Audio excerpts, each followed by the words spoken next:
Bonjour à tous, installez-vous, on va démarrer.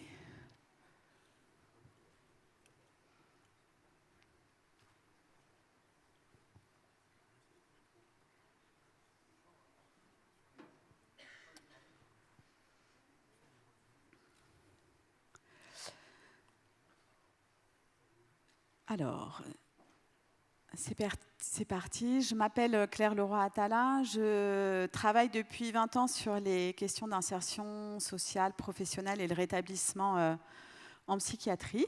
Et aujourd'hui, j'ai la chance de pouvoir introduire ce symposium intitulé « Rêver le travail ou travailler le rêve ». Donc, je ne vais pas prendre beaucoup de temps pour pouvoir laisser la parole à nos invités, que je remercie d'avoir accepté de participer à ce temps de symposium. Mais juste un mot sur ce titre de symposium, qu'on pourrait peut-être rebaptiser « Rêver le travail et travailler le rêve ». Alors, pourquoi rêver le travail, tout d'abord ? Parce que le travail est rêvé, est espéré par un grand nombre de personnes qui vivent avec des troubles psychiques. Elles en sont parfois, et parfois trop souvent, éloignées. Alors que finalement, la promesse du travail, c'est une quête synonyme de rétablissement. Comment faire dès lors pour que ce travail ne reste pas qu'un rêve, mais bien une réalité, un espace de réalisation de soi, de pouvoir d'agir, de sentiment d'utilité qui soutient le rétablissement ?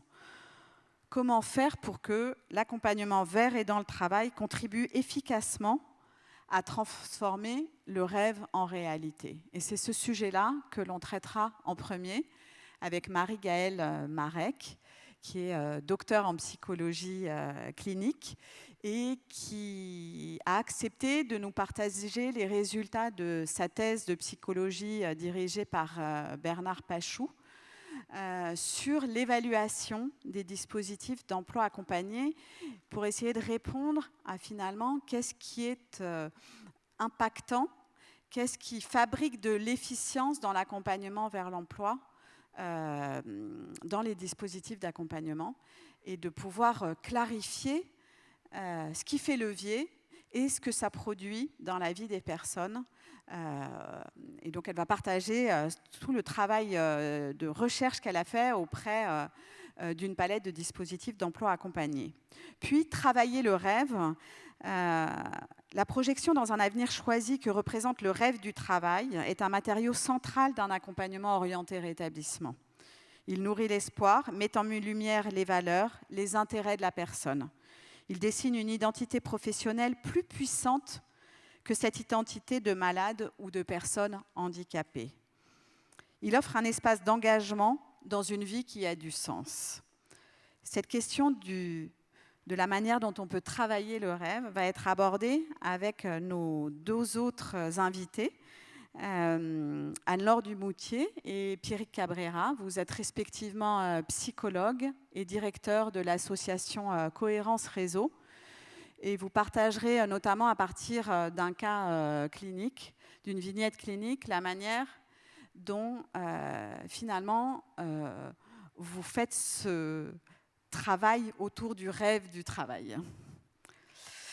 Tout ça dans une perspective du rétablissement. Et puis on terminera avec Grégory Mikolov. Merci d'être présent aujourd'hui. Vous êtes soignant au centre hospitalier de cadre de santé, excusez-moi, au centre hospitalier de Montpellier. Et en parallèle de votre métier, vous avez mené une thèse de philosophie au sein du CNAM, au laboratoire, au centre de recherche du travail et sur le travail et le développement.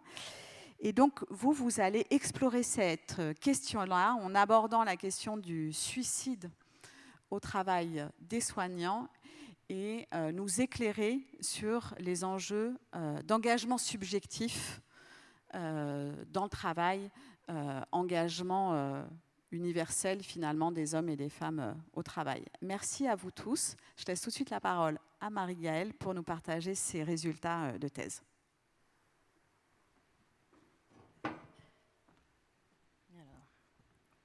Alors, bonjour à toutes et à tous. Je vais juste prendre en main. Voilà, donc ma thèse, effectivement, rétablissement et inclusion professionnelle, donc étude évaluative du dispositif emploi accompagné pour les personnes en situation de handicap psychique, donc dirigée par Bernard Pachou et financée par l'Institut de recherche en santé publique. Alors, tout d'abord, donc le plan de la représentation, donc rapidement, donc le paradigme, on peut dire peut-être mouvement du rétablissement en santé mentale. On va pouvoir y passer rapidement puisqu'on a déjà bien vu, bien abordé ce matin. Une présentation donc rapide du dispositif, la méthodologie de l'étude, les résultats, les principaux résultats, parce qu'on malheureusement n'aura pas le temps de regarder tous les résultats, quelques éléments de discussion et puis une conclusion. Donc, ce dont on a déjà parlé, donc le paradigme du rétablissement, donc c'est vraiment un savoir expérientiel qui a été confirmé ensuite par des études longitudinales, à 15 ans, 30 ans, notamment pour la schizophrénie. Les dimensions du rétablissement, donc c'est vraiment, vous avez donc l'espoir et l'optimisme, l'identité, les relations sociales, avoir un sens et des buts, de poursuivre des buts dans sa vie, que ce soit professionnel, relationnel ou personnel, et la capacité à prendre des décisions, à agir, retrouver cette capacité-là, ce qu'on peut appeler l'empowerment. Voilà, donc ça, c'est des données de la recherche qualitative. Alors, pourquoi donc l'activité professionnelle peut être un levier potentiel de rétablissement? Donc, bon, une activité professionnelle, on entend satisfaisante. Pour le sentiment d'efficacité personnelle que l'activité professionnelle peut donner, donc une augmentation de l'estime de soi, la restauration donc, du pouvoir d'agir, de décider, un sentiment d'appartenance au groupe social qui est légitimé, une construction d'une identité positive et donc un dégagement de l'identité de malade et des préjugés stigmatisants associés aux différents troubles. Et les facteurs instrumentaux du travail, comme la structuration temporelle des journées, les opportunités financières, donc ils peuvent accéder à une plus grande autonomie et des loisirs. Bon, alors la reconnaissance, Christophe Dejour, lui, qui donc psychologue, lui insiste sur le fait que c'est une reconnaissance sur le faire et non sur l'être, qui favorise justement ce processus. Alors, pour revenir rapidement sur l'histoire du modèle IPS, donc c'est après la désinstitutionnalisation aux États-Unis, donc dans les années 80, c'est en fait une équipe de recherche au sein d'un service de psychiatrie qui justement voulait éviter les réhospitalisations à répétition et donc ont intégré un suivi intensif en équipe pluridisciplinaire dans la communauté. Et c'est là qu'on a eu donc une première intégration d'un conseiller en emploi à plein temps. Ensuite, l'emploi accompagné, donc supported employment, a d'abord été pensé pour le handicap, pour les personnes en situation de handicap mental, avec le modèle place and train. Donc d'abord insérer la personne et la former dans son activité professionnelle avec un suivi donc, pour le maintien en emploi. Ensuite, ça a été, donc, au niveau fédéral, ça a été repris pour d'autres personnes, pour d'autres types aussi de handicap, dont les personnes souffrant de troubles psychiatriques. Et Deborah Baker et Bob Drake ont défini un modèle standard, donc le modèle IPS en 1993. Alors, les 8 principes, on va les rappeler rapidement. Donc, zéro exclusion, c'est-à-dire que toute personne qui souhaite travailler a le droit d'être accompagnée. L'objectif visé, donc, c'est l'emploi en milieu ordinaire, pour sortir du milieu protégé. L'initiation rapide à la recherche d'un emploi, donc on respecte le modèle donc, hérité du place and train, donc effectivement pour pouvoir avoir aussi cette reconnaissance plus rapide et puis pour se remettre en activité plus rapidement. L'articulation avec les équipes de soins, la prise en compte des préférences et des intérêts professionnels de la personne, le développement, l'ajustement du poste et le développement d'un réseau d'employeurs potentiels pour pouvoir ajuster au mieux entre les compétences de la personne et les besoins de l'entreprise, un soutien individualisé et de durée indéfinie tant que la personne le souhaite et nécessite, et un accompagnement aux prestations sociales. Donc c'est un modèle qui a été implanté dans différents pays suite à son succès, comme on peut voir dans les études randomisées contrôlées. Le taux d'insertion est significativement supérieur que par rapport aux pratiques traditionnelles, dans différents pays pour différents types de publics accompagnés. Alors, en France, donc, son déploiement a eu lieu en 2017 à l'échelle nationale parce que ça a été donc soutenu par les pouvoirs publics. Mais avant ça, on avait quand même quelques initiatives territoriales, par exemple comme le CIMOT à Strasbourg, lui qui donc depuis 1991 déjà. Puis avec les avancées législatives concernant déjà la reconnaissance du handicap psychique et ensuite du travail des personnes en situation de handicap. Voilà, il y a eu notamment les associations ont voulu expérimenter ce dispositif d'emploi accompagné. Donc il y a eu des premières expérimentations, notamment par le GPS Emploi. Il y a eu le job coaching de Messidor, Working First, et puis d'autres plus localement aussi. Au niveau des études, il y a eu des premières études évaluatives, rétrospectives, donc sur le GPS Emploi, une autre sur le job coaching de Messidor. Donc en 2017, la pratique est reconnue et soutenue par les pouvoirs publics. Donc il y a eu le déploiement national. Et l'ANSA a fait un premier rapport d'évaluation qu'il a rendu en 2022 sur les structures et les caractéristiques des personnes accompagnées, mais pour tout type de situations de handicap. Alors l'étude donc, que je vais vous présenter, donc on voit que les 27 structures qui ont participé à l'étude sont réparties quand même sur tout le territoire. Donc à cette époque-là, c'était 1027 personnes en situation de handicap accompagnées. Quand l'évaluation de l'ANSA, donc il y en avait 971. Alors pourquoi ? Parce que dans les structures de mon étude, donc il y a un quart des structures qui faisaient de l'emploi accompagné, mais sans être financées par les pouvoirs publics, sur fonds propres des associations. Alors, sur la méthodologie, je ne vais pas rentrer dans les détails, mais c'était donc à 3 niveaux. Au niveau des structures, donc les 27 structures, au niveau des conseillers en emploi accompagné, donc, qui étaient 71, et une étude longitudinale des personnes accompagnées qui ont souhaité participer à l'étude. Donc 67 personnes ont bien voulu participer à l'étude et répondre en fait à des questionnaires et des entretiens à l'entrée du dispositif à 6 mois et à 1 an, donc avec des échelles à dimension professionnelle et des échelles à dimension clinique, pour voir s'il y avait des évolutions, si le fait de trouver un emploi ou pas, le fait d'être accompagné ou pas, voilà, pour avoir tout un tas de comparaisons possibles. Et une approche qualitative, donc avec des entretiens avec chacun de ces acteurs. Alors, pour les résultats, alors pour le taux d'insertion professionnelle et le taux de maintien en emploi, on voit déjà que le taux de l'étude est bien supérieur à celui qu'on avait observé pour le GPS Emploi. Donc, il y a vraiment eu une progression de l'insertion et de cet accompagnement. Le taux de maintien en emploi également est supérieur à celui qu'on avait pu observer dans la précédente étude. Finalement, quelle que soit la situation de handicap, on retrouve à peu près les mêmes taux. Et pour les personnes qui sont accompagnées par des conseillers en emploi accompagnés qui ont eu soit la formation spécifique à la méthodologie EPS ou des fondamentaux de l'emploi accompagné qui à l'époque étaient dispensés par le collectif France Emploi Accompagné, significativement, effectivement, ils avaient un taux supérieur de maintien en emploi des personnes qu'ils accompagnaient.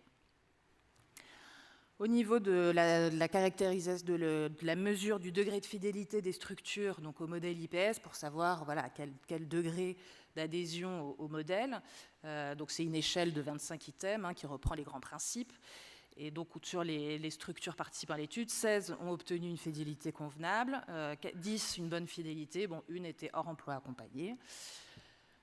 Alors on ne va pas rentrer dans le détail, mais là c'est de 1 à 5, donc plus le degré d'adhésion est important et respecte le principe, voilà, ils ont obtiennent la note de 5. Globalement, à peu près tous les principes sont bien respectés, en moyenne, parce qu'après, il peut y avoir quelques disparités forcément au niveau des territoires, au niveau des dynamiques, différentes dynamiques territoriales.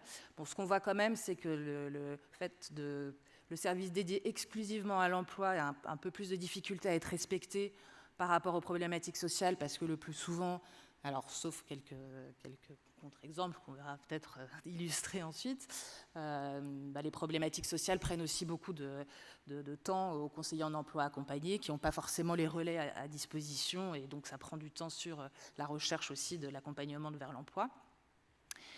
Le modèle qui a été choisi en France n'est pas intégré directement à l'équipe de soins, donc on voit que la note est faible, mais elle est bien compensée par l'articulation avec les équipes de soins, puisque la plupart des conseillers en emploi accompagné ont réussi à quand même créer une coopération avec les psychiatres qui suivent les personnes accompagnées, quand c'est le cas. Pas grave, on va aller plus vite de cette façon. Alors, pour les compétences des conseillers en emploi accompagné, donc là, c'était une échelle d'évaluation aussi standardisée. Bon, ce qu'on peut voir globalement, c'est que les compétences, les conseillers en emploi ou pareil, ont progressé aussi depuis l'expérimentation, notamment sur 4 dimensions, qui sont travailler sur le terrain et pouvoir négocier des aménagements de poste, si nécessaire pour les personnes accompagnées, de travailler en collaboration étroite avec les employeurs, avec les professionnels de la santé, et aussi la gestion de la stigmatisation et de l'autostigmatisation. Et on voit qu'on se rapproche vraiment des compétences des conseillers au Canada et aux Pays-Bas qui ont, eux, développé cette pratique bien avant la France. Alors, pour les personnes accompagnées, donc dans les échelles professionnelles, la motivation à trouver un emploi, elle est de niveau élevé aux 3 temps de l'étude. On a sauf un item, à présent je me sens capable d'intégrer le marché du travail, là qui chute effectivement entre T2, donc entre 6 mois et 1 an, oui, effectivement on peut comprendre que ça renforce aussi l'idée du place and train, que la personne se démotive au bout d'un moment. Mais sinon, la motivation est élevée, en tout cas le souhait aussi de la personne de travailler a vraiment été vérifié, et c'est vraiment d'un point de vue qualitatif et quantitatif. Les obstacles perçus à l'insertion professionnelle, ils sont quand même assez faibles, notamment la santé et médicaments, qui ne sont pas du tout des obstacles, qui sont en tout cas les obstacles les plus faibles d'après les personnes accompagnées. Et celle qui diminue entre l'entrée dans le dispositif et ensuite, c'est vraiment la dimension relation avec autrui, les items, s'affirmer face à ses collègues de travail, les difficultés d'entrer en relation avec les autres. Là, c'est des scores qui diminuent significativement. L'alliance de travail perçue entre le conseiller en emploi accompagné et la personne accompagnée. Donc là, c'est aux 3 temps de l'étude, donc à l'entrée à 6 mois à 1 an. Donc en miroir, en fait, c'est la même échelle qui est passée de chaque côté. Ce qu'on peut voir, c'est qu'entre le temps 1 et le temps 2, déjà, il y a une alliance de travail qui est forte sur tout le long de l'étude. Il y a un petit décalage où les conseillers en emploi accompagné, pour les personnes qui ne trouvent pas d'emploi dans les 6 premiers mois, il y a une petite baisse du degré d'alliance de travail qui se voit aussi entre le temps 1 et le temps 3 de façon plus importante, et aussi au niveau des personnes accompagnées entre le temps et le temps 3. Alors que au temps 2, les personnes accompagnées restent à un haut niveau, même si le conseiller, ça diminue un petit peu, mais voilà. Mais globalement, ils ont quand même un haut niveau d'alliance de degré d'alliance de travail. Pour les personnes qui ont obtenu un emploi, donc il y avait 2 échelles supplémentaires qui étaient les aménagements de postes disponibles, les soutiens disponibles en entreprise, et la qualité de vie au travail. Donc là, dans les aménagements et les soutiens, on voit que les soutiens relationnels, les personnes en tout cas, sont plus satisfaites des soutiens relationnels que des modalités de travail qui sont disponibles dans l'entreprise. Donc notamment le soutien des différentes parties prenantes et du supérieur hiérarchique et des collègues, et la présence du conseiller qui peut évidemment venir en entreprise pour aider la personne accompagnée si elle le nécessite. La qualité de vie subjective au travail est élevée, quelles que soient les dimensions, avec un peu plus élevé pour les aspects relationnels encore que les aspects structurels. Au niveau des échelles cliniques, alors pour les fonctionnements cognitifs perçus et inventaire des symptômes, il y avait une faible symptomologie sur les 3 temps de l'étude et peu d'évolution. En revanche, l'échelle de rétablissement, on voit que la dimension aucune domination des symptômes Donc là, il y a une évolution entre le temps 1 et le temps 3, où les personnes, du coup, ont une perception moins validante des symptômes et gèrent mieux leurs symptômes. Et l'échelle qui était finalement la plus sensible, c'était l'échelle de bien-être mental, où là, ce qu'on a pu voir, c'est que déjà 40% des personnes qui ont souhaité participer à l'étude, 40% étaient en dépression ou en risque de dépression au temps 1. Et dans les personnes qui sont sorties du dispositif entre le temps 1 et le temps 2, et bien finalement, 32% qui sont toujours accompagnés en temps 2 étaient à risque, enfin, présenter une dépression majeure, selon cette échelle en tout cas, présenter une dépression majeure ou un risque de dépression, alors qu'elles étaient 55% dans celles qui sont sorties. Et quelle que soit la situation de handicap, de troubles psychiatriques diagnostiqués, déclarés, quoi.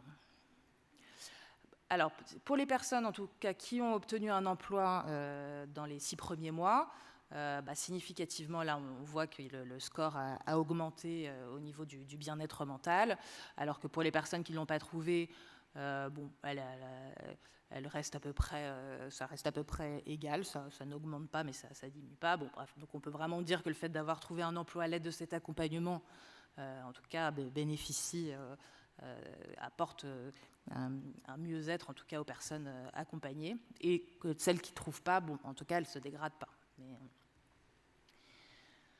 Et alors, à 1 an, pour les personnes qui donc sont en maintien en emploi, alors là, on voit qu'il y a une augmentation de 36%, donc là, on voit en jaune du bien-être mental élevé, donc il y a 4 grandes catégories dans cette échelle, dans les scores obtenus.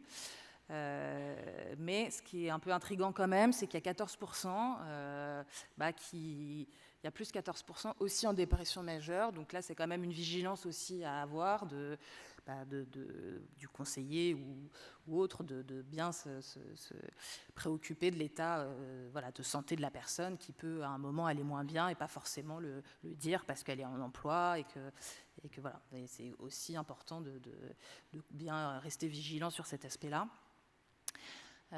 Et donc dans les personnes qui n'ont pas trouvé d'emploi pendant l'année, on voit que ça reste à peu près pareil, avec quand même une augmentation aussi de dépression. Bon, on ne va pas avoir le temps de rentrer dans la typologie de structure identifiée, mais il y en avait quatre groupes qui respectaient plus ou moins différents principes. Donc on pourrait revenir dessus une autre fois. Ce que quand même j'ai remarqué, c'est que par rapport aux personnes qui avaient participé à l'étude, dans un groupe, il y avait 78% des personnes accompagnées qui avaient déjà connu une expérience d'hospitalisation en psychiatrie, alors que dans d'autres groupes, elles étaient que 50%. Donc ça peut interroger aussi. Donc voilà, ce qui nous permet de mettre comme hypothèse qu'il y a une certaine hétérogénéité des publics accompagnés entre les différentes structures. La prise en compte des taux de sortie dans les évaluations qu'on peut avoir, elles ne sont pas prises en compte. Cet indicateur de taux de sortie n'est pas pris en compte, alors que il peut quand même donner des indications importantes, et notamment dans les autres études IPS, c'est 10% le taux de sortie. Là, sur l'étude longitudinale, en tout cas, on est à 39%, ce qui est quand même assez élevé. On a pu observer aussi des taux inégaux entre les différents groupes de structures. Aussi une vigilance pour le turnover des conseillers. Ça, j'ai pu l'observer quand justement j'ai fait passer l'échelle d'alliance de travail en miroir, parce que ça m'a permis de voir quel conseiller était encore là ou pas. Et on voit que dans certains groupes de la typologie, le groupe 5, il n'y a aucun turnover, ou alors tout de suite remplacé, et en tout cas la personne a tout de suite un autre conseiller attitré, ce qui n'est pas forcément le cas dans les autres groupes. Et donc ça peut être une rupture de parcours aussi pour les personnes.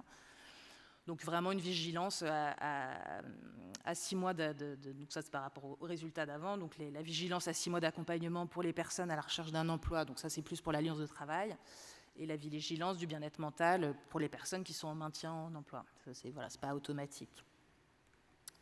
Bon, les limites de l'étude, c'est l'échantillon de taille modeste, de l'étude longitudinale, bon, même si elle respecte quand même la diversité sociodémographique par rapport, par exemple, à l'évaluation de l'ANSA.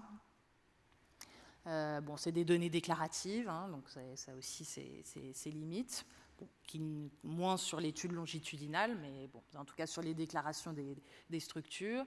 Et puis bon, la durée de l'étude, c'est effectivement, on aurait pu apprécier d'avoir des effets à long terme, voilà, de pouvoir observer et analyser des effets à plus long terme.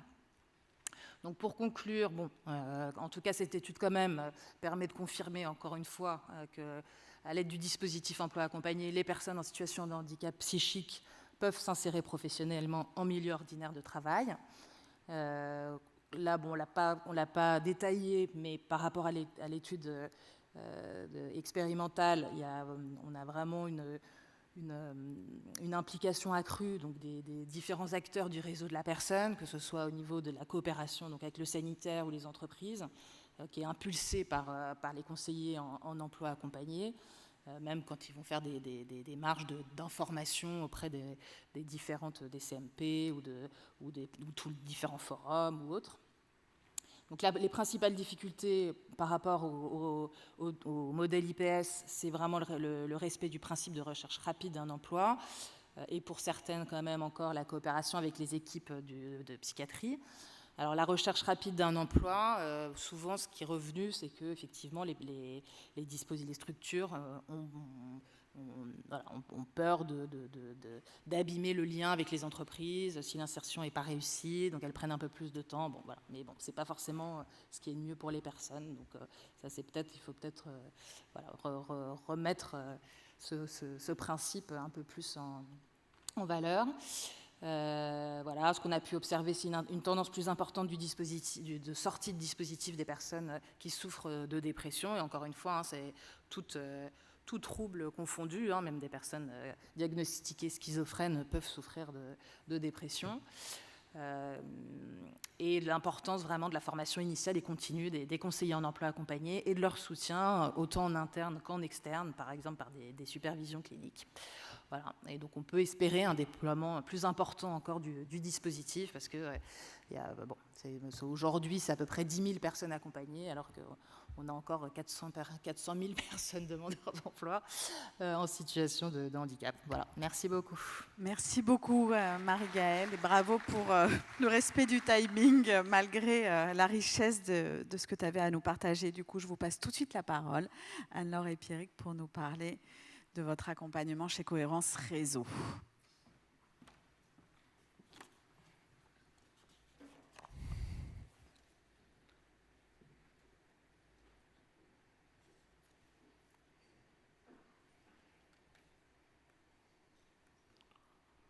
Donc bonjour à tous, Pierrick Cabrera, directeur de Cohérence Réseau, et je suis accompagné par ma collègue Anne-Laure qui est psychologue. On va essayer de respecter le timing. Donc on vous a fait un sommaire. Le but, c'est de vous présenter rapidement Cohérence Réseau. Qu'est-ce qu'est le rétablissement pour nous? Bon, on en a beaucoup parlé toute la journée, donc on va faire un petit aparté assez rapide. Et en quoi le travail est facteur de rétablissement ou pas? Nous, on avait aussi la volonté de vous montrer que c'est facteur de rétablissement, mais qu'il faut des conditions. Donc Cohérence Réseau, c'est une structure spécialisée en santé mentale qui a été créée en 2006 sur les Pyrénées-Orientales. On est une équipe pluridisciplinaire, donc hors soins, 3 conseillers en insertion, un père aidant, une psychologue et une conseillère en économie sociale et familiale. Un travail en réseau, nous on le dit depuis toujours, on ne peut pas travailler seul avec ce public et il est important de faire du lien, que ce soit avec le soin, que ce soit avec les entreprises ou les centres de formation, que ce soit avec les SAMSA, les SAVS, il faut travailler avec tout le monde. Et notre approche depuis 2006, c'est le rétablissement de la personne et les outils de la réhabilitation bien entendu. Donc rapidement nos missions, 80% c'est de l'insertion pro, que ce soit avec les appuis spécifiques de la GFIP ou des dispositifs avec le conseil départemental des Pyrénées-Orientales. On a aussi une action d'accès de maintien dans le logement, Et on est aussi centre de formation certifié Calliope, où on forme les professionnels sur l'approche du rétablissement et certains outils de la réhabilitation, et formateur accrédité PSSM, premier secours en santé mentale. Qu'est-ce qu'est le rétablissement?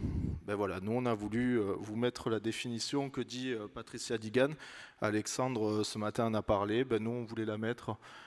C'est surtout important, notre père aidant le dit souvent, le rétablissement, ben, c'est tout le temps en fait. C'est pas j'arrive, j'ai le rétablissement, je m'en sors, c'est super. Non, non, c'est un travail de tous les jours et il le dit assez souvent. Donc voilà, c'est surtout, nous on le dit, c'est pas une guérison, c'est surtout redonner l'espoir à la personne qu'elle puisse faire des choses dont elle a envie. En quoi le travail est facteur de rétablissement? Ben, je crois que Marie-Gabrielle en a parlé, donc on va passer vite dessus. En tout cas, c'est un principal véhicule d'inclusion dans la société. C'est le professeur d'Orville qui est à l'université de Montréal au Québec qui donnait cette définition lors d'une étude. Ça permet de recréer du lien social. Très souvent, les personnes, quand on les accueille, c'est la première chose qu'elles nous disent. Elles nous disent, moi, ce que je veux, c'est rencontrer des gens et travailler tout à fait normalement et rencontrer des personnes. Ça favorise l'estime de soi. Alors, ce matin, on avait un atelier avec une personne qui témoignait, qui a dit, ben, moi, ça m'a permis de reprendre confiance en moi, de retrouver une estime de soi. J'ai envie de dire à Cohérence Réseau, quand ils franchissent la porte, 99%, tu me stoppes Anne-Laure, mais moi j'ai été dans l'accompagnement aussi, mais c'est le premier travail qu'on fait, c'est déjà qu'ils reprennent confiance en eux. Et surtout être dans un sentiment de normalité, redonner du sens à ses journées, avoir un objectif dans la vie. Luc Vigneault, qui est un père aidant assez connu au Canada, dit « je suis une personne, pas une maladie ». C'est vrai que très souvent, quand ils arrivent, ils ont tendance à s'identifier à une maladie. Donc nous, on ne regarde pas ça, on regarde plus la personne qu'ils sont, les compétences qu'ils ont. Il est important aussi de dire que le travail est facteur de rétablissement, mais c'est ce que je vous disais, ou pas. Ça rejoint peut-être l'étude de Marie-Gabrielle, où je voyais que au bout de... Marie-Gaëlle, pardon. Je suis désolé, Marie-Gaëlle, où on voyait que 14% au bout d'un an avaient encore des possibilités de fragilité psychique. Si l'environnement n'est pas adapté, ben, ce n'est pas facteur de rétablissement. Et c'est là où tous les conseillers, que ce soit les conseillers en emploi accompagné ou nous ou d'autres qui travaillent sur ça, on a notre importance. Petit exemple concret, moi j'ai un monsieur qui travaille en cantine scolaire. Tout se passait bien jusqu'à que le chef de cuisine change. Ben, il a fallu tout recommencer, puisqu'il était un peu plus directif, les conditions de travail devenaient plus difficiles, on lui demandait de faire des choses qu'il ne faisait pas avant. Donc, même si c'est facteur de rétablissement dans la même entreprise, ben, ça l'a fragilisé, il a fallu retravailler et resensibiliser à ce moment-là. L'importance de l'environnement et du contexte de travail pour favoriser une bonne intégration. Donc, on vous a mis ce tableau. D'où l'importance de sensibiliser l'environnement de travail pour éviter les préjugés, sortir des représentations, expliquer ce qu'est la bienveillance, l'écoute active. Alors des fois, vous aurez des employeurs qui vous diront « je ne suis pas là pour faire ça ». Et pourtant, vu les problèmes de santé mentale qu'il y a en entreprise, il faut au moins l'entendre. Bienveillance, écoute active, compréhension, échange régulier. Nous, on intervient en entreprise, donc on dit qu'on est là, on ne leur demande pas d'aller voir la personne et de discuter d'un sujet où ils ne sont pas à l'aise. Nous, on peut faire la médiation pour eux. Il y a aussi tout un travail à faire avec la personne qui va accéder à l'emploi. Un point important, c'est l'autostigmatisation. Souvent, ils ont tendance à se stigmatiser, j'y arriverai jamais, mon chef de cuisine, pour redonner cet exemple, a changé, je vois que je suis un incapable. Donc il y a tout ce travail de reconfiance à faire avec eux. La gestion des conflits aussi, il faut savoir le gérer, le soutien dans les choix, la reconnaissance des symptômes. Souvent, moi je dis, c'est l'effet cocotte-minute. Avant que le sifflet pète, il y a quand même souvent, il nous amène des éléments qu'il faut prendre en compte, que ce soit le sommeil, que ce soit l'isolement. Ils font souvent, ils arrivent à verbaliser des difficultés qu'ils peuvent rencontrer. L'identification et l'expression des besoins, leur apprendre à dire non, à poser leurs limites. Souvent, ils sont tellement contents d'être en emploi qu'ils n'arrivent pas, ils disent non, non, ben c'est normal, on me dit de travailler le week-end, on me dit de travailler le dimanche, ben ouais, mais quand même, c'est comme ça, tout le monde le fait. Ben non, si ça vous fatigue, il faut être en capacité de le verbaliser. Et bien sûr, gagner en autonomie.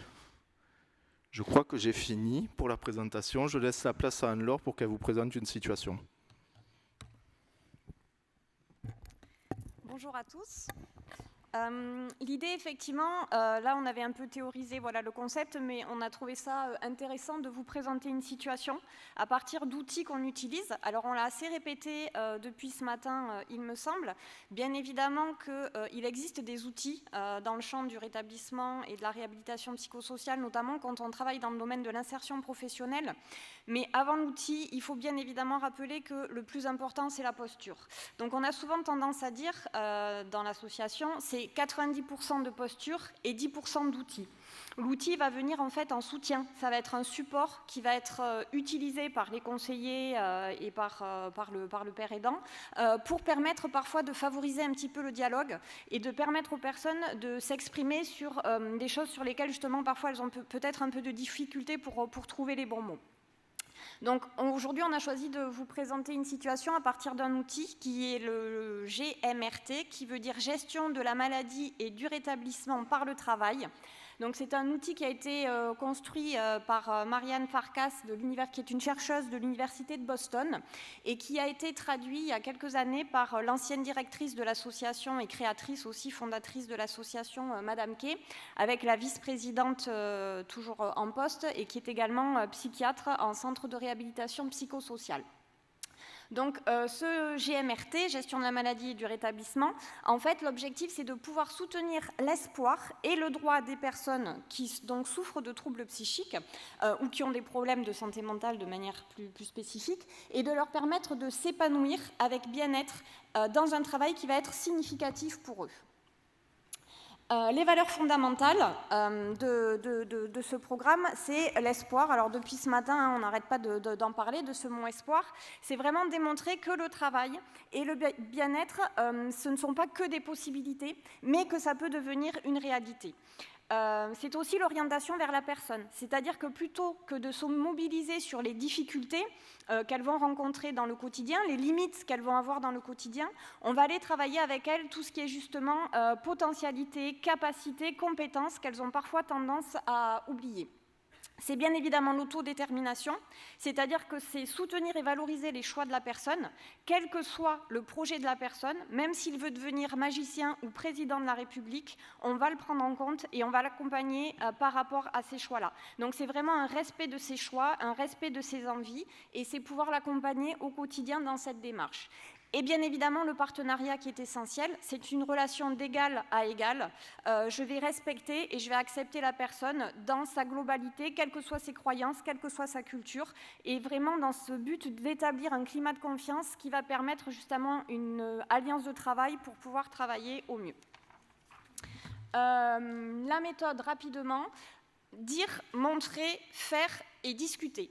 En gros, c'est vraiment un enseignement, c'est pas du tout didactique, c'est vraiment très interactif, c'est personnalisé, c'est presque du à la carte. Ce matin, on a utilisé l'expression, en fait, on fait de la dentelle.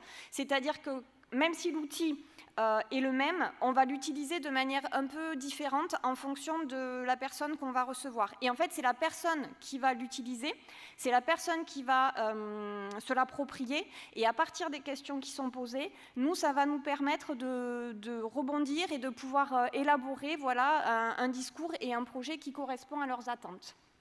Donc, c'est des stratégies vraiment qui sont pédagogiques et c'est fait pour développer vraiment une expérience qui va être éducative, interactive. Et donc, pour ce faire, c'est vraiment le fameux, c'est en faisant qu'on apprend, quoi.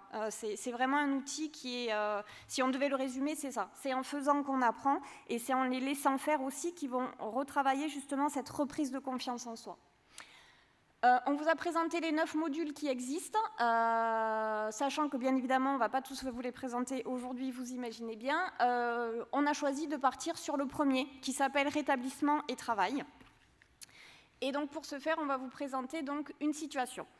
La situation, c'est une personne donc, qui nous est orientée à la base par une dame, qui nous est orientée par la psychiatre de la clinique de l'hôpital de jour, qui prend contact avec nous en nous disant que depuis des années, elle accompagne donc une jeune femme de 35 ans, et qu'ensemble, il y a un projet professionnel qui est en train de s'élaborer et que ça serait peut-être intéressant qu'elle soit accompagnée par notre association.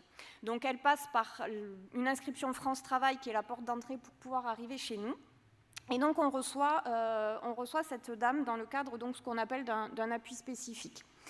Le contexte de la demande, c'est vraiment de pouvoir mettre en place un accompagnement personnalisé pour un retour progressif à la vie active, à la vie professionnelle, avec un projet de travailler dans le secteur de la vente.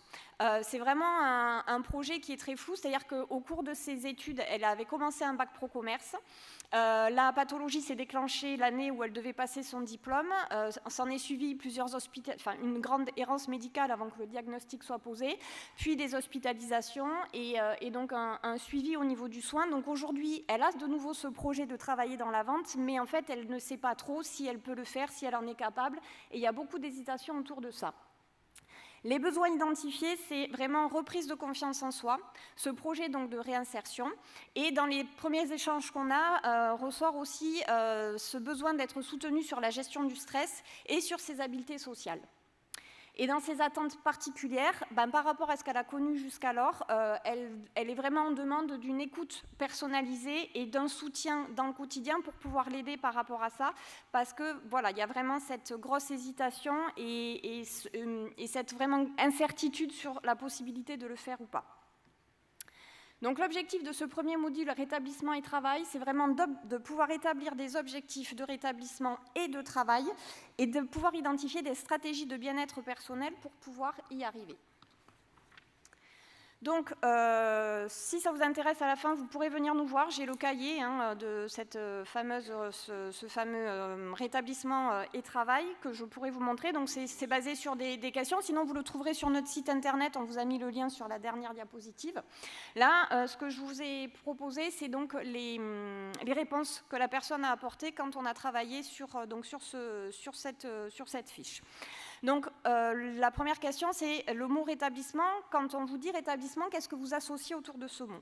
Le mot qui revient, c'est le mot combat. C'est-à-dire qu'elle nous dit que c'est dans le quotidien qu'elle apprend à vivre avec sa maladie, avec ses symptômes. Donc, pour elle, le rétablissement, c'est aussi du combat. Elle souhaite accéder à un emploi puis à un logement autonome parce que les mots qu'elle nous écrit, c'est « j'ai l'impression de passer à côté de ma vie depuis des années ».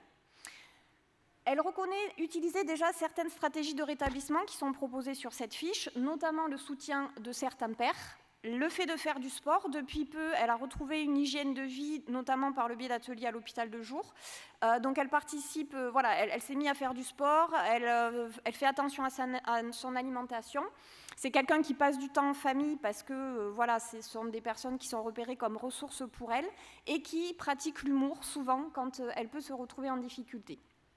Quand on lui demande quels sont les avantages à travailler, pareil, il y a plusieurs possibilités qui sont proposées. Elle, ce qu'elle coche, c'est retrouver une identité sociale. En fait, elle pense que c'est la maladie qui l'a empêchée de réaliser ce qu'elle voulait dans la vie. Donc, du coup, elle veut retrouver cette identité. Elle veut se sentir comme tout le monde. Et en fait, ce qui ressort à force de discuter, c'est qu'aujourd'hui, elle a un sentiment de honte, elle a un sentiment de culpabilité, justement, à ne pas travailler et à ne pas faire comme les autres. Elle dit avoir besoin de reprendre confiance en soi, de pouvoir développer de nouvelles compétences, parce que c'est quelqu'un qui se décrit comme curieuse, qui aime apprendre et qui donc a envie de continuer par rapport à ça.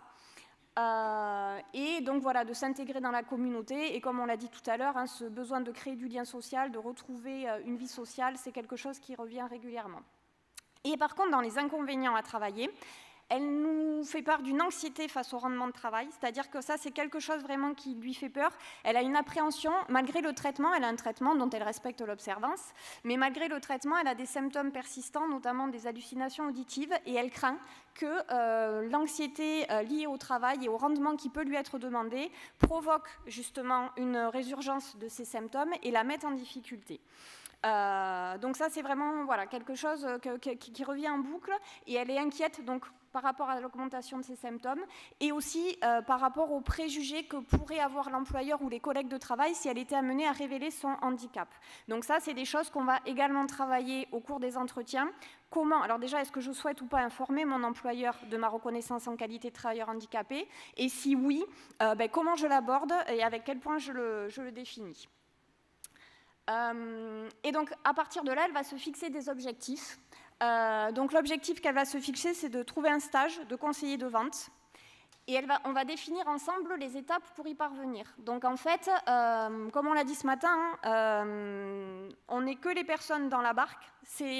On est avec elles dans la barque, mais c'est elles qui rament et c'est elles qui définissent les objectifs. Et nous, on ne fait qu'accompagner par rapport à ça. Donc, dans les étapes qu'elle choisit de mettre en place, c'est cibler les magasins autour de chez elle parce qu'elle a le permis de conduire, mais du fait de son traitement, elle ne veut pas conduire, elle ne se sent pas capable de reprendre la voiture. Donc, on cible au plus près de chez elle. On travaille bien évidemment CV, lettres de motivation. On va préparer l'entretien et surtout les arguments qu'elle va pouvoir mettre en avant pour se valoriser, puisqu'elle n'a pas travaillé depuis 15 ans et que donc elle ne sait pas ce qu'elle peut dire. Elle va aller rencontrer les différents employeurs. Donc, je lui propose d'aller avec elle, mais finalement, elle me dit qu'elle se sent de le faire toute seule. Et effectivement, elle le fera toute seule et elle le fera très bien. Et petit à petit, elle dit prendre, voilà, dans les étapes qu'elle se fixe, c'est aussi reprendre confiance en moi et en mes capacités. Voilà, donc quand on poursuit en fait, pour évaluer les progrès, ce qu'elle décide, c'est donc de se mettre en situation, c'est-à-dire d'aller se rencontrer des employeurs, d'aller se mettre en situation face à des professionnels pour pouvoir argumenter son projet, ses envies, se confronter donc à la réalité, même si c'est compliqué pour elle et que ça lui demande effectivement de sortir d'une certaine zone de confort, c'est un objectif qu'elle choisit de mettre en place, de faire un point régulier avec son référent cohérence réseau parce qu'elle pense que ça peut la rassurer, et de s'appuyer sur les personnes, les lieux et les objets qui sont ressources et qui pourront justement la soutenir dans les moments un peu plus difficiles. Donc dans les personnes ressources, on retrouve sa grand-mère, sa sœur, cohérence réseau, son psychiatre. Dans les lieux, domicile, forêt et plage, puisque c'est quelqu'un qui apprécie d'être dans la nature. Objet, son téléphone portable, parce qu'elle dit que justement, parfois, quand elle a des symptômes résurgents, notamment sur les hallucinations, c'est ce qui lui permet justement de pouvoir se concentrer sur autre chose. Et c'est aussi son agenda, c'est-à-dire qu'elle note tout dessus, donc c'est quelque chose de vraiment important pour elle, et elle dit bien que si c'est quelque chose qu'elle était amenée à perdre, ça pourrait être compliqué. Et enfin, dans les activités, elle sait que voilà, si à un moment donné, ça peut être compliqué, elle peut aller marcher dans la nature ou elle pratique également le yoga. Sur ses inquiétudes, elle reste quand même donc inquiète sur le rythme de travail. Elle craint d'être trop lente par rapport à ses collègues. Mais ça permet de faire émerger une peur plus profonde, c'est-à-dire que celle d'être rejetée en fait par l'employeur, par les collègues de travail, et donc on commence à travailler aussi sur tout ce qui est pensée limitante, croyance limitante. Elle exprime alors vraiment le besoin d'être soutenue en ce sens, parce qu'elle pense que c'est ce qui va lui permettre justement de pouvoir l'aider à garder son objectif, si elle se met à douter ou si elle se met à ne plus croire en elle. On définit donc ses stratégies de mieux-être dont elle va avoir besoin pour réussir. Et donc, ce qu'elle choisit, c'est de se montrer à l'écoute des consignes qui lui seront données pour bien les prendre en compte. On se dit que peut-être le téléphone pourrait être l'outil qui pourra être utilisé justement pour qu'elle note dessus les missions qui lui seront confiées, les consignes qui lui seront données. Et elle nous précise aussi que dans les objectifs dans les stratégies, elle souhaite être rigoureuse. Et en fait, ça nous permet de rebondir avec elle sur le fait que depuis le début de l'accompagnement, c'est vraiment quelqu'un de très impliqué, de très sérieux, qui est toujours présent au rendez-vous, qui, si vraiment elle est absente, va prévenir. Et donc, ça nous permet de lui mettre en avant déjà tout ce travail qu'elle a fourni et qui sont déjà une preuve de sa rigueur et de son sérieux. Et donc, elle prend conscience effectivement qu'elle est déjà en train de l'appliquer et donc, ça lui redonne de l'élan pour aller démarcher les employeurs. Donc les bénéfices pour la personne, cet outil, vraiment comme on l'a dit tout à l'heure, il sert de support et il va donc permettre de pouvoir ouvrir le dialogue, les échanges pour mettre en place les stratégies de mieux-être, mais aussi travailler sur et déconstruire tout ce qui est crainte concernant le travail et idées fausses, représentations fausses qu'elles peuvent avoir. Donc on retrouve des stratégies de motivation, on va valoriser et vraiment permettre à la personne de prendre conscience de ses forces, de ses capacités, de ses ressources. Donc on va mettre en avant un langage qui va être bien plus axé sur le bien-être que sur celui de la maladie. Et on va retrouver aussi des stratégies cognitivo-comportementales, c'est-à-dire qu'il y a des stratégies de bien-être qui sont déjà en place, donc on va aller les renforcer, et ce qui va jouer bien évidemment sur l'autodétermination, sur le pouvoir d'agir, c'est-à-dire que ça va vraiment permettre à la personne de se remettre en action, et donc ça va forcément induire une meilleure confiance en soi et une meilleure estime de soi. Donc pour le participant, il est important de donner aux participants les moyens de pouvoir choisir, définir et travailler leurs propres objectifs, hein, on y revient encore, et de bien-être et de travail. Et c'est vraiment donc l'objectif du GMRT de procurer aux personnes l'inspiration, l'information et les stratégies. Et pour l'intervenant, le module il va guider l'intervenant à soutenir le participant dans la mise en place de ses objectifs, qu'ils soient personnels, mesurables, réalisables. Et en fait, le rôle continu de l'intervenant, c'est d'aider la personne à avancer avec réussite et satisfaction dans cette notion de bien-être au travail. Donc, ce sont des modules qui intègrent vraiment pour le participant, enfin pour l'intervenant plutôt, des techniques d'engagement motivationnelles et cognitivo-comportementales. Le lien vers notre site pour télécharger le GMRT, une version pour le participant, une version pour l'intervenant. Et nous vous remercions de votre attention. Oui, on a été rapide. Juste pour vous dire que c'est un outil qu'on vient de traduire il n'y a pas très longtemps, c'est important de le dire, et on cherche des structures qui seraient prêtes à le partager avec nous, parce qu'on réfléchit à une étude sur cet outil, comme l'a été fait sur l'IPS. Voilà, merci à vous. Merci beaucoup. Grégory Mikolov, la parole est à vous. On va terminer avec 10 petites minutes de retard. Mais voilà, on vous laisse la parole pour 20 minutes comme c'était prévu, Grégory. C'est important ce que vous allez partager avec nous et inspirant. Très bien. Merci. Bonjour à tous et surtout merci aux organisateurs de m'avoir invité à présenter mon travail. Donc, je m'appelle Grégory Mikolov, je suis cadre supérieur de santé au CHU de Montpellier.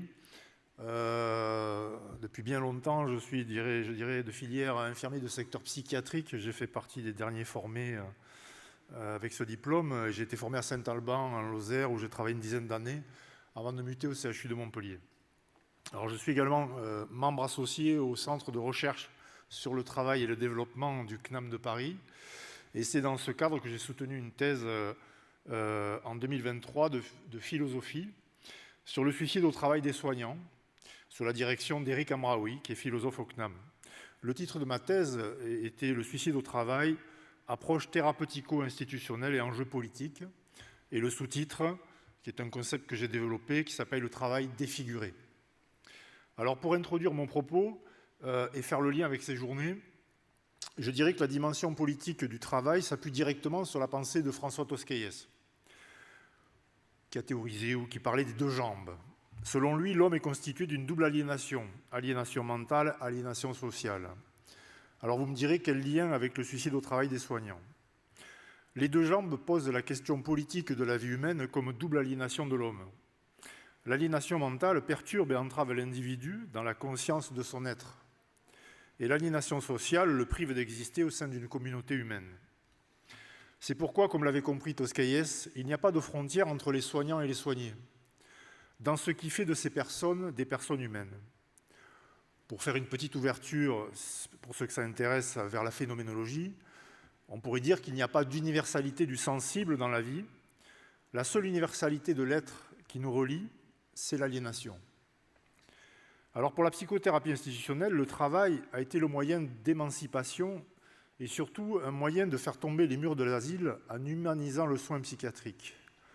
Le travail est donc un moyen qui peut permettre à toute personne humaine de se réaliser et de se développer dans la vie. Mais le travail, comme on l'a vu, peut aussi faire mal et rendre malade. Alors, comment problématiser la question du suicide au travail? Rapide épidémiologie, en France, le taux de suicide est un des plus élevés d'Europe. Variant peu d'année en année, on est aux environs de 9000 suicides par an, et il y a une forte sous-estimation qui est supérieure à 10% selon Santé publique France. L'Institut national de recherche et de sécurité pour la prévention des accidents de travail et des maladies professionnelles, l'INRS, déclare qu'une étude exploratoire menée par Santé publique France avec des instituts médico-légaux montre que près de 10% des suicides analysés en instituts médico-légaux pouvaient avoir un lien avec le travail. Alors, il n'y a pas de réelles statistiques sur le suicide au travail, mais d'après Santé publique France, le secteur de la santé et de l'action sociale présente le taux de mortalité le plus élevé pour les suicides au travail. Alors comment se fait-il que des professionnels dont le travail est de restaurer et de sauver la vie des autres ne soient pas davantage protégés de ce phénomène dramatique? Alors le suicide n'est pas un phénomène récent dans nos sociétés. À travers le temps, il a revêtu des significations différentes. Dans l'Antiquité, il était valorisé, il a été réfuté et condamné par le christianisme et la religion. Il est, depuis l'avènement des sciences modernes, considéré comme un fait social pour la sociologie ou comme relevant de maladies pour la médecine. Cependant, les suicides dans l'entreprise, depuis les suicides de France Télécom entre 2006 et 2009, le suicide peut désormais être imputable au travail. Entre la question sociale et la question médicale, le travail vient désormais enrichir le débat pour tenter de donner une signification à ce phénomène dramatique qui dépasse l'entendement. Alors comment interroger le travail et la vie quand la mort est liée au travail? Alors moi j'ai interrogé le suicide au travail à partir de l'énigme de l'implication individuelle dans le travail, puisque le lien de corrélation entre l'implication et le suicide se dégage de toutes les études sociologiques et psychopathologiques du travail, dont celle de Christophe Dejour notamment. Ce sont les personnes les plus impliquées dans leur travail qui se suicident le plus. C'est pourquoi j'ai envisagé le lien entre l'implication et le suicide comme une riposte politique. C'est-à-dire que j'ai envisagé l'action du suicidé comme une action qui riposte face aux dissonances que produisent les organisations du travail et le management à l'égard de la vie. Je fais l'hypothèse que les suicidés ont une conscience de la vie qui ne se laisse pas mystifier par les nouvelles formes de pouvoir et de gouvernance qui encadrent le travail et la société. S'ils sont prêts à se donner la mort, c'est parce que le sens qu'ils donnent à leurs actions ne peut se dissocier de la vie qui donne un sens à leur être.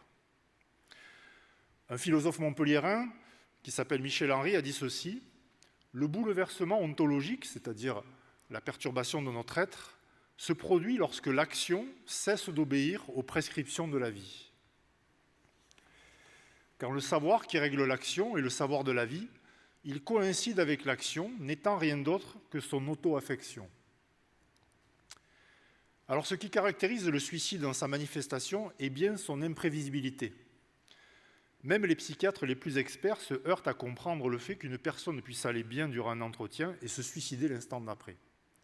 Lors de mon enquête, un médecin psychiatre m'a raconté le premier suicide d'un de ses patients à qui il venait d'accorder une permission de sortie à la journée après l'avoir évalué et l'avoir trouvé mieux. Il m'a également témoigné d'un suicide d'un ami qui, le jour même, postait encore les photos de ses enfants sur les réseaux sociaux. L'imprévisibilité du suicide nous échappe, même si l'on pouvait craindre quelque chose. Le moment est sidérant pour l'entourage qui tombe des nues. C'est pourquoi l'implication et l'imprévisibilité ont un lien, et un lien direct avec la question politique et phénoménologique de l'action, et c'est ce que nous allons essayer de définir ici. Donc le suicide est d'abord le fait de l'action d'un individu, et il est nécessaire de distinguer le mot « travail » et de distinguer le mot « action ». Le travail est un mot polysémique. Il nous renvoie la plupart du temps à nos expériences personnelles et familiales. Le travail est complexe à définir, car aujourd'hui on parle aussi d'emploi, on l'a vu tout à l'heure. Mais le travail, ce n'est pas l'emploi. Je dirais que nos sociétés et nous-mêmes, nous entretenons un paradoxe du mot « travail ». Comme le dit un sociologue lyonnais, qui s'appelle Gilles Herreros, nous souffrons d'un déficit de connaissances anthropologiques sur la question du travail. Et pourtant, nous passons beaucoup de temps au travail. Alors du point de vue des sciences du travail, je dirais simplement qu'il n'y a de travail qu'humain. Le travail est toujours le fait d'une personne humaine. Le contraire s'appelle la mécanisation et la robotisation. Cette simple position de départ montre qu'entre l'action mécanique et l'action humaine, nous avons d'un côté la machine qui marche selon la rationalité à partir de laquelle on l'a programmée, et de l'autre, nous avons une personne humaine qui agit avec ce qu'elle est et avec ce qu'elle sait. La rationalité mécanique n'est que technique, alors que la rationalité humaine est subjective. Cependant, depuis l'avènement de la technique, l'homme n'a de cesse de vouloir en finir avec le travail, pris dans son élan moderne de maîtrise. Et paradoxalement, à mesure que le travail devient de moins en moins physique, nous le constatons tous, il met à l'épreuve les êtres qui souffrent de nouvelles pathologies musculo-squelettiques ou psychosociales. La souffrance au travail, dont les conséquences sont le burn-out, la dépression, le suicide, nous montre que même si les conditions de travail et la nature du travail changent, le travail humain résiste dans une mise en forme devenue mortifère.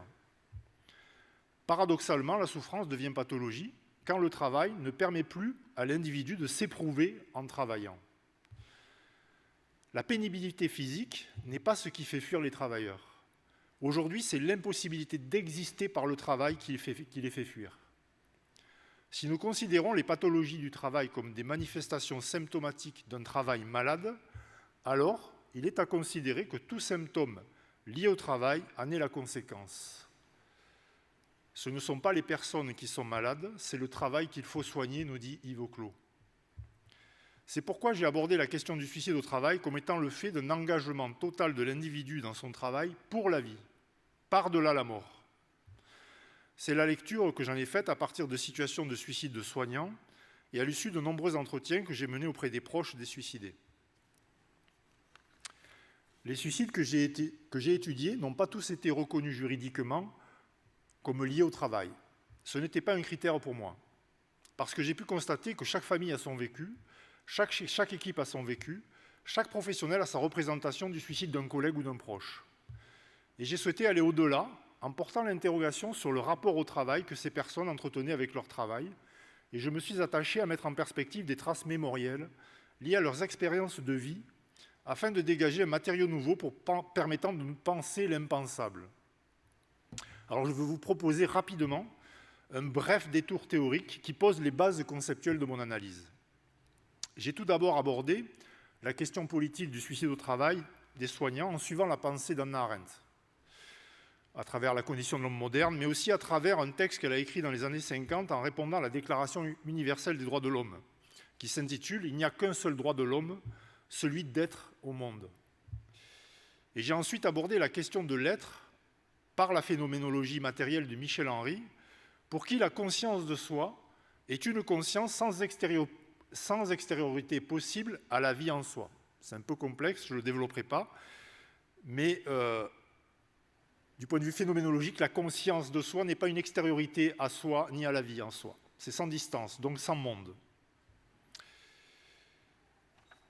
Pour comprendre ces axes théoriques, je vous propose juste de distinguer le statut politique du statut phénoménologique de l'action humaine. L'idée est de déconstruire une représentation de la conscience professionnelle qui ne serait qu'extérieure à la vie. Le professionnalisme n'est ni technique, ni normatif. C'est une manière d'être affecté par le réel du monde. Le statut politique de l'action nous permet de comprendre la dépolitisation du travail et ses conséquences sur l'implication et l'imprévisibilité de l'action humaine. Pour Hannah Arendt, les activités humaines sont liées à la condition la plus générale de la condition humaine, c'est-à-dire la vie et la mort. Nous sommes mortels et nous le savons. Nous entretenons un rapport paradoxal à ce savoir. Seuls les dieux sont éternels, c'est pourquoi les humains aspirent alors à l'immortalité. Mais la condition humaine permet de faire la distinction entre la nature humaine, dans le sens que nous pouvons penser et comprendre ce que nous faisons. Et Hannah Arendt, avec le concept de vita activa, place la primauté du faire sur l'être, comme moyen de dépasser la finitude de la vie et surtout pour exister aux yeux des autres. Quand je fais bien quelque chose, c'est structurant en retour pour mon être. De même, quand je suis reconnu pour ce que je fais, cela fait retour sur qui je suis. Vous qui travaillez dans le handicap, ça doit vous parler. De même, quand je suis reconnu pour ce que je fais, voilà, ça fait retour sur qui je suis. La vie n'a de sens que relatif à ces conditions parce que la nature de l'homme nous échappe. Alors cette dialectique du faire et de l'être pose l'enjeu politique de l'activité humaine dans une articulation entre le domaine privé et le domaine public. Ainsi, quand nous agissons, nous nous donnons la possibilité de naître à nouveau. Chaque action est une nouvelle naissance parce que chaque action est toujours un commencement. L'action crée la condition du souvenir, mais c'est aussi la condition de notre histoire. Pour Arendt, la natalité est la catégorie centrale de la pensée politique, parce que c'est de la pluralité et donc de la nouveauté que la vie individuelle et collective a un sens. Dès que la vie s'inscrit dans l'identique et la répétition, elle se réduit à sa fonction biologique. C'est là la définition du travail répétitif. L'action, par contre, se distingue du travail dans le sens qu'elle est toujours nouvelle. L'action est à la fois imprévisible parce qu'elle apporte de la nouveauté et que nul ne maîtrise son résultat et ses conséquences. Moi, je vous parle, c'est une action. Je ne maîtrise pas les conséquences de mes paroles dans vos esprits. Mais cela nous relie. Donc ce sont les autres qui estiment la valeur de nos actions et de nos paroles. Mais c'est par l'action et la parole que nous nous insérons dans le monde humain. Cette insertion ne nous est pas imposée comme pour le travail. Agir signifie prendre une initiative. L'action et la parole sont ce par quoi nous rentrons en relation avec les autres. Et cela nous permet d'exister à leurs yeux. Ce qui nous relie ne tient qu'à travers la promesse contenue dans nos actions et nos paroles. Mais c'est parce que notre agir est toujours imprévisible que la promesse est aussi liée à la possibilité du pardon. Vous comprendrez là que les seules activités qui humanisent sont celles qui se déroulent dans le domaine public, donc politique. Les activités du domaine politique sont celles qui sont émancipées des nécessités biologiques, répétitives, et donc le pouvoir et la domination n'y sont pas admis. Le domaine politique est l'espace où la citoyenneté se définit à partir de la liberté d'agir et de parler entre individus égaux. On l'a vu dans les précédentes présentations. Vous comprendrez là que nous avons aujourd'hui une représentation du travail et des modèles d'organisation qui ne garantissent pas le statut politique de l'action humaine. Nous héritons d'un modèle d'organisation qui est lié à ce que la modernité a produit par les décisions successives des hommes qui nous ont précédés. Vous pouvez avoir comme moi, parfois, certains jours, dans votre travail salarié, d'avoir le sentiment d'être dans la répétition comme l'esclave antique. Depuis la révolution industrielle, notre rapport au travail humain a changé. Le contrat de travail auquel nous nous soumettons est un lien de subordination à une autorité hiérarchique. L'industrialisation a recréé la dialectique du maître et de l'esclave antique en séparant d'un côté la conception du travail et l'exécution du travail. Ceux qui le prescrivent ne sont pas ceux qui le font. Au sens d'Hannah Arendt, nous sommes devenus une société de travailleurs privés d'apparaître dans le domaine public. La dépolitisation du travail est plus largement le fait de la disparition du domaine public. Alors que l'action garantissait la liberté dans le domaine public, l'égalité dans une société de masse ne repose plus sur la pluralité, mais sur le conformisme. Être conforme signifie agir selon les attendus de la masse et non selon la nouveauté. L'égalité sociale qui est recherchée par la masse efface toute identité individuelle. C'est pourquoi la société aujourd'hui dévalorise l'action humaine au profit du comportement. L'action est d'abord naissance et nouveauté, est remplacée par la norme et le comportement. Le savoir agir est remplacé par le savoir-être, conforme aux normes de la masse et du pouvoir. La promesse et le pardon sont ainsi remplacés par le respect de la norme et l'évaluation. Statut phénoménologique de l'action humaine, on pourrait dire qu'il est affectif et invisible. C'est ce qu'on appelle la praxis vivante. L'homme, en agissant, va rechercher à rencontrer ce qui fait son humanité, dans ce qu'il fait et réalise, afin d'accéder à une réalité universelle, qui est celle de la vie des hommes. Le monde se présente d'abord à nous dans son irréalité. Le travail de la vie est ce qui va nous permettre de construire une réalité du monde. C'est en agissant que l'individu cherche à s'éprouver en produisant le monde. La praxis vivante est cette manifestation de la subjectivité, ce qui signifie que l'action est la subjectivité en mouvement. Il n'y a pas une intentionnalité consciente dans l'agir, mais tout un faisceau d'intentionnalité issu du corps, qui éprouve en s'éprouvant. Le corps n'est pas seulement le mouvement, il est aussi le sentir. L'essence du sentir est le mouvement. Le sentir peut devenir savoir par l'acte de se sentir. C'est ainsi que le savoir qui règle l'action est celui de la vie. Il coïncide avec l'action. La vie ne peut s'accroître sans cette phénoménalité. C'est là que se déploie sa culture. Vous comprendrez pourquoi tout le travail est de conception. Lorsque l'on est privé de la conception de son action, on est empêché, au sens d'Yves Clos, dans le développement de la vie qui est en nous. L'action est donc le rapport affectif pur avec le monde que nous entretenons, et le travail de la vie est la conquête du monde. Le concept de corpropriation de Michel Henry correspond à l'activité du corps qui s'approprie l'extériorité du monde, pour le faire sien. Cette corpropriation est la manière dont notre subjectivité travaille à rendre le monde habitable.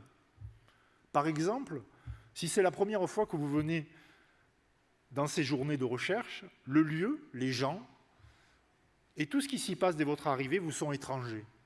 Mais sans le savoir, vous allez investir subjectivement ce lieu jusqu'à le connaître sans y penser. C'est le corps subjectif qui fait ce travail de corpopriation, parce que nos sens sont en éveil et nous les éprouvons. Le voir n'est pas que visuel, il est sensoriel par le toucher, il est l'ouïe. On dit que nos sens, en phénoménologie, sont métamorphiques, car on peut voir avec le toucher des mains.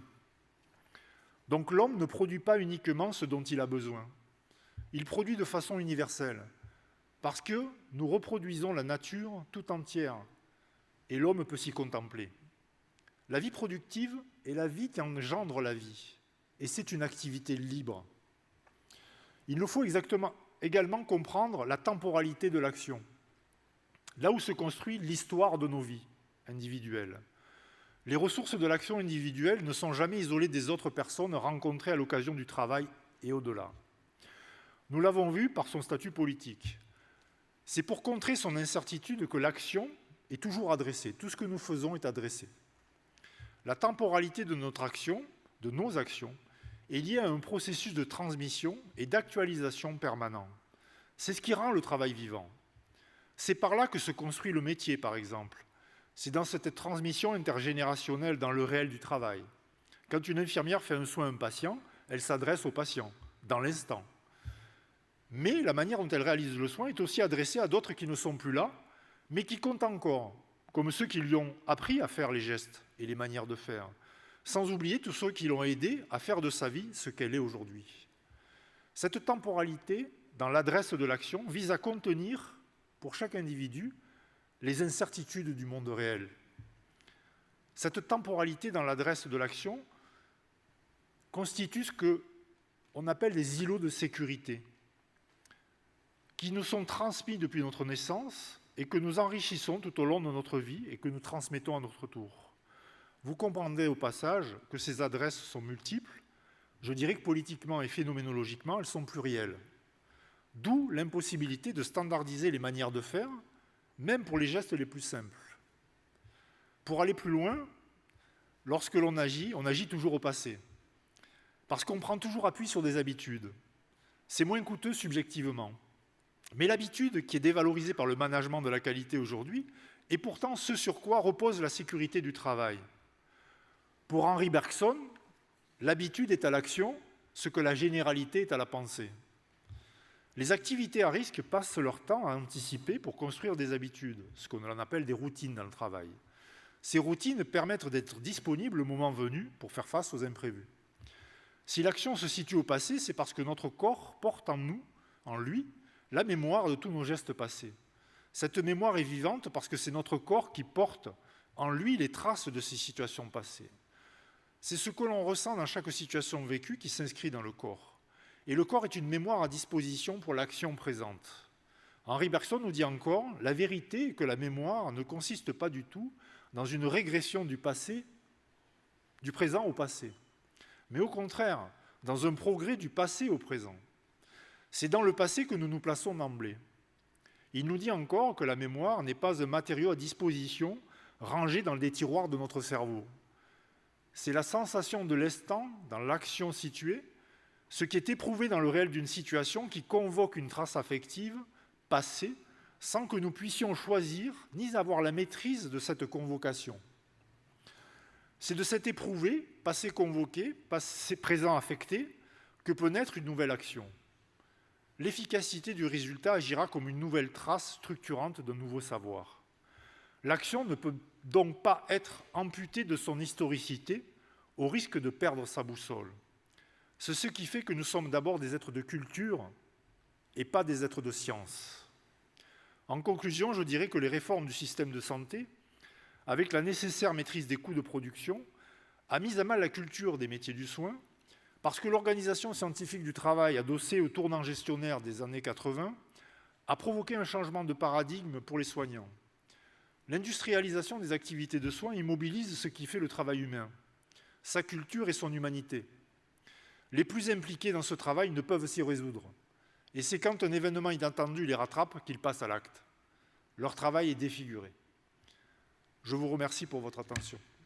Merci beaucoup. Merci à vous tous. Merci, on a pris un peu...